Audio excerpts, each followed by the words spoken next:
I rely on him to do my job and to keep Austin safe. I trust him. I trust his peers in law enforcement community, and when they tell me there is no evidence that this bill furthers public safety or protects women, I believe them. And it's important that you and the residents of Chief Manley.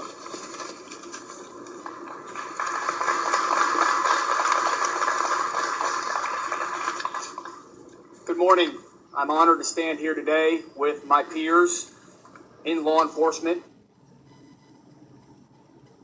for victims of sexual assault and with leaders in education and thought to talk about the legislation that's currently being considered in the Capitol behind us. As the police chief in Austin, my paramount concern is the safety, and that's what every law, every ordinance, every public police policy needs to be geared towards, is the safety of our community.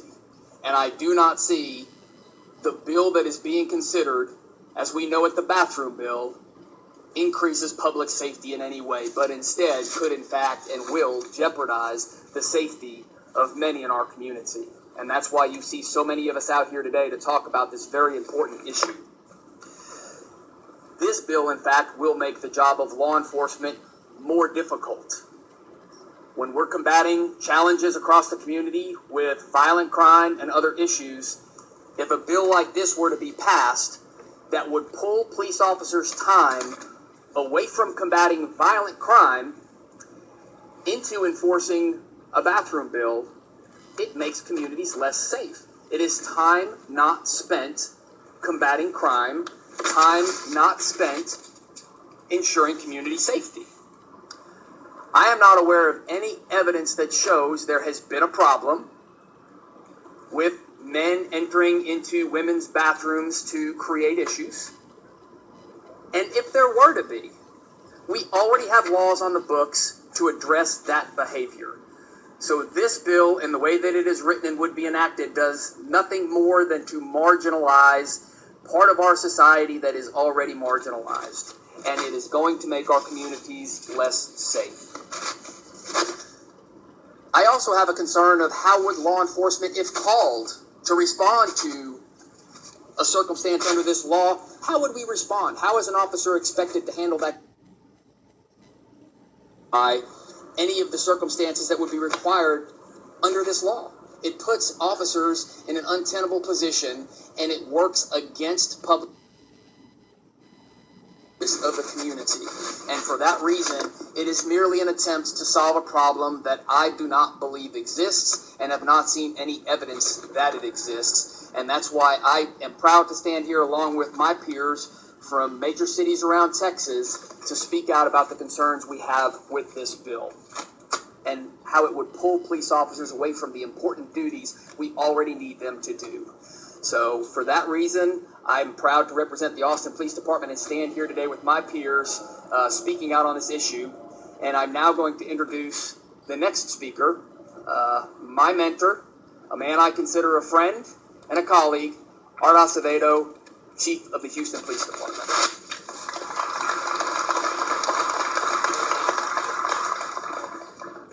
Thanks, Chief Manley, and thanks, Mayor Adler, both of you for your leadership and obviously for weighing in on an issue that matters, an issue that should matter to all Texans. And it seems to me, standing here today in the middle of July when we should all be enjoying a vacation,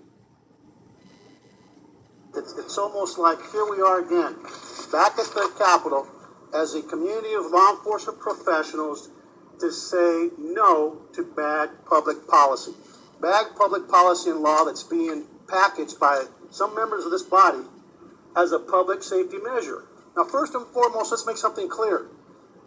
We already have plenty of laws on the books, which is something that we're told here time and again, year in and year out, by this legislative body, especially the very conservative members of this legislative body, that we don't need any more laws, that we're about with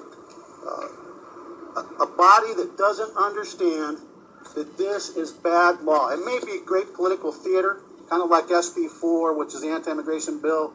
It may make great great turnouts for them in terms of primary politics. It may be great for primary elections, but it is bad on public safety. First, let me make it real clear. Myself and my department, all the departments you see back here, we've been checking our database. You see these horrific crimes that this bill purportedly will prevent. And I've got news for them. We have yet to find anything that this will prevent, because in truth, this is a purported solution that is in search of a problem, a non-existent problem. What this is going to do is once again bring the American law enforcement professional, the Texas law enforcement professional, into a situation where now folks will feel emboldened. They will feel that they can discriminate. They will feel that they can target, and they will feel that they can have vigilante law. So we are urging all Texans to weigh in on this matter. Please don't put another handcuff, another burden on our overburdened law enforcement community here in the state of Texas. Lastly, let's just talk about the economic impact. Texas is supposed to be about creating economic opportunity. We are a city, like the rest of our cities, where we don't have enough resources in law enforcement. We have 75% of our cars in law enforcement in Houston, Texas, are beyond the miles they should be. We don't have the staffing. Every one of these departments are understaffed. The last thing we need is the confusion that this will create, the open season it will create on discrimination, and lastly, the burden it's going to create potentially on law enforcement. Again, it's important to note, I've talked to dozens and dozens of my officers in Houston, Texas, representing hundreds of years of experience, and I've asked them about this bathroom bill and what it is being packaged, that it's going to protect people. And you know what they've told me? Chief, we don't know what problem they're talking about. 31 years in law enforcement, I've yet to go to a bathroom call. Sorry, was there a mic that is? Oh, it's a Statesman, then we're good. You guys beat me up, so thank you. So I got Herman, take it to the bathroom he just did. That wasn't funny, too soon. But the bottom line is this: please, Texans, members of the legislature, let's not create also the economic calamity that this will create. Big business has spoken out. Law enforcement has spoken out. A lot of clergy have spoken out. And I think that in this case with law enforcement, when you have, once again, labor, with the Combined Law Enforcement Associations of Texas, that represent thousands and thousands of Texas police officers, and the Texas Municipal Police Association, again, thousands of officers. These are the men and women on the front lines that are saying, we don't want this bill.